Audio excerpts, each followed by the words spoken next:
السلام علیکم معزز ناظرین، آپ دیکھ رہے ہیں اسلامک اسٹوری 2.5۔ دریائے نیل کے متعلق حکایت منقول ہے کہ فرعون زمین میں سرکشی کے ساتھ ساتھ خدائی کا بھی دعوے دار تھا۔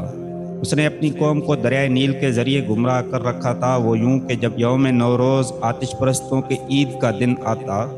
اور دریائے نیل انتہائی ٹھاٹھے مارنے لگتا تو لوگوں میں یہ اعلان کر دیا جاتا کہ تمہارے لیے فرعون نے دریائے نیل کو پرجوش کر دیا ہے، لہذا تم اسے سجدہ کرو۔ تو جاہل لوگ اس کی بات پر یقین کرتے ہوئے اسے سجدہ کرتے۔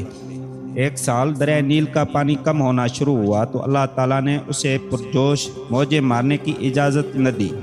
لوگ بھوک کے سبب نڈال ہو گئے اور قحط میں مبتلا ہو گئے، چنانچہ پوری قوم اکٹھی ہو کر فرعون کے پاس گئی، اس سے مطالبہ کیا، ہمارے آل و عیال، اولاد اور جانور سب ہلاک ہوئے جا رہے ہیں، اگر تم ہمارے خدا ہو تو دریائے نیل کا پانی جاری کر دو۔ اس لعین نے جواب دیا، ایسا ہی ہوگا۔ پھر وہ اونی لباس، بالوں کی بنی ہوئی ٹوپی اور راکھ بھری تھیلی لے کر ایک ویران جزیرے کی طرف چلا گیا جو اب تک میکاس کے نام سے مشہور معروف ہے،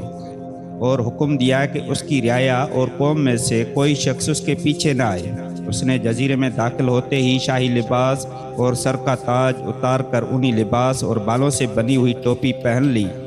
اور راکھ زمین پر بکھیر کر اس پر لوٹ پھوٹ ہونے لگا اور روتے ہوئے بارگاہ الہی عز و جل میں سجدہ ریز ہو گیا اور اپنا چہرہ راکھ پر لت پت کرتے ہوئے کہنے لگا، اے میرے مالک و مولا، میں جانتا ہوں کہ تو ہی زمین و آسمان کا مالک ہے، اولین و آخرین کا معبود ہے، لیکن مجھ پر بدبختی غالب آ گئی۔ میں تیری نافرمانی و سرکشی میں بہت آگے بڑھ گیا۔ تو میرا معبود ہے اور میں تیرا بندہ ہوں، تو نے میرے متعلق جو فیصلہ فرما دیا، مولا اب مجھے میرے قوم میں ذلیل و رسوا نہ کر، اور تو ہی سب سے بڑھ کر کرم فرمانے والا ہے۔ ابھی فرعون کی بات پوری نہ ہوئی تھی کہ اللہ نے اسی وقت دریائے نیل کو جاری ہونے کا حکم دیا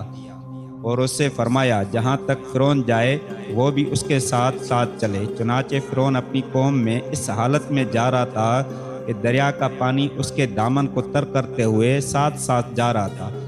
اور لوگ اپنی آستینوں کو پانی اور کیچڑ میں ڈبو کر خوشی سے ایک دوسرے کو مار رہے تھے۔ اس وقت سے اب تک مصر میں خوشی منانے کا یہ طریقہ رائج ہے، اور اہل مصر اسے یوم نوروز یعنی دریائے نیل کی طغیانی کا دن کہتے ہیں۔ مسلمانوں، دیکھا آپ نے فرعون اللہ تعالیٰ کا دشمن تھا، جو لمحہ بھر اس کے لیے مخلص ہوا تو اسے بارگاہ الہی عز و جل سے طلب کے مطابق عطا کیا گیا، اس کی پردہ پوشی کی گئی اور قوم میں اس کو ذلیل و رسوا ہونے سے بچا لیا گیا۔ تو جو شخص ساری زندگی اخلاص سے اللہ تعالیٰ کی اطاعت و عبادت کرتا ہے تو وہ اسے کس قدر انعامات سے نوازے گا اور اسے آخرت میں کیا کچھ عطا نہ فرمائے گا۔ اس طرح جب نافرمان بندہ اپنے گناہوں سے تائب ہو جائے اور اپنی خامیوں اور گناہوں کا اعتراف کر لے، بارگاہ الہی عز و جل میں اونچے اور آہستہ آواز سے گڑ گڑائے، تو اللہ اس سے پاک ہے کہ وہ بروز قیامت اسے عذاب دے یا سب کے سامنے ذلیل و رسوا کرے۔ اگر آپ کو ہماری ویڈیو پسند آئی ہو تو لائک سبسکرائب ضرور کریں اور اپنے دوستوں اور احبابوں کے ساتھ ضرور شیئر کریں، اور اس کے ساتھ مجھ کو دیں اجازت۔ اللہ حافظ۔